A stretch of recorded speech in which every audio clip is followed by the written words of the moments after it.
حضرت پیر سید نصیر الدین نصیر گیلانی رحمۃ اللہ علیہ تحریر فرماتے ہیں کہ مجھے معلوم ہے کہ جو لوگ بزرگان دین کے مزارات پر جانے اور بوسہ دینے کے خلاف ہیں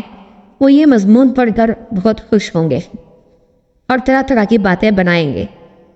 چونکہ یہ قول حق تھا اس لیے اس کا چھپانا میرے لیے ممکن نہیں تھا، کیونکہ ہمیں یہ سب کچھ اپنے جد امجد حضرت پیر مہر نشاء قدس سرہ کی تعلیمات سے حاصل ہوا اور بحمد اللہ ہم اسی پر کاربند ہیں اور رہیں گے۔ جو لوگ بزرگان دین کے مزارات پر صرف اس لیے حاضری دیتے ہیں کہ وہ اللہ تعالیٰ کے مقبول بندے تھے، ان کے طفیل ہماری بھی بخشش ہو جائے گی، تعظیماً ان کے مزار کا بوسہ لیتے ہیں یا وہاں دعا کرتے ہیں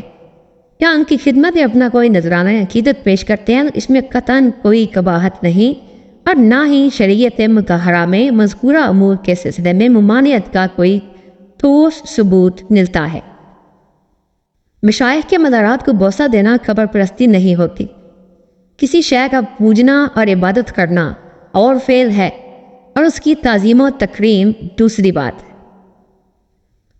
ہم لوگ جب ایسے مقدس مقامات پر حاضر ہوتے ہیں تو خدا گواہ ہمارا مقصد ان مقامات کی پرستش ہرگز نہیں ہوتا اور نہ ہم کسی صاحب قبر کو مستقل متصرف مانتے ہیں، بلکہ وہاں جا کر اللہ تعالیٰ کی ذات سے یہ امید کرتے ہیں کہ وہ اپنے برگزیدہ بندوں کی عبادت و اعمال صالحہ کے طفیل ہمارے نامہ سیاہ پر اپنا قلم عفو پھیر دے گا۔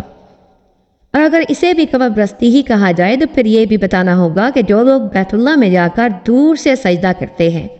ان کے بارے میں کیا رائے رکھنے چاہیے، اس لیے کہ بیت اللہ پتھروں سے بنا ہوا ایک گھر ہے اور پتھر بھی یقیناً غیر اللہ ہے، پھر پتھروں کے ساتھ اللہ تعالیٰ جیسا سلوک کیوں کیا جاتا ہے؟ اللہ تعالیٰ نے تو صرف اپنے لیے سجدے کو جائز قرار دیا اور اپنی ہی عبادت کو جائز کیا ہے۔ پتھروں کی جانب سجدہ کرنے یا ان کی طرف اپنا رخ عبادت بنا لینے کا کیا مطلب ہے؟ اگر آپ یہ کہیں کہ اللہ تعالیٰ نے ان مخصوص پتھروں کی طرف سجدہ دینے کا حکم دیا اس لیے ہم سجدہ کرتے ہیں، تو پھر بھی مانیے کہ اللہ تعالیٰ اگر غیر اللہ کی طرف سجدہ کرنے کا حکم دے دے تو اسے تسلیم کرنا پڑتا ہے،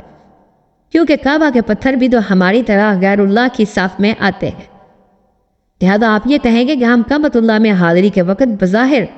دیواریں کعبہ سے لپٹ کر رو رہے ہیں اور التجائیں کر رہے ہوتے ہیں، اگر ہمارے ذہن میں یہ خیال نہیں آتا کہ کعبۃ اللہ کی دیواروں میں چنے ہوئے پتھروں کو ہم اپنا معبود سمجھتے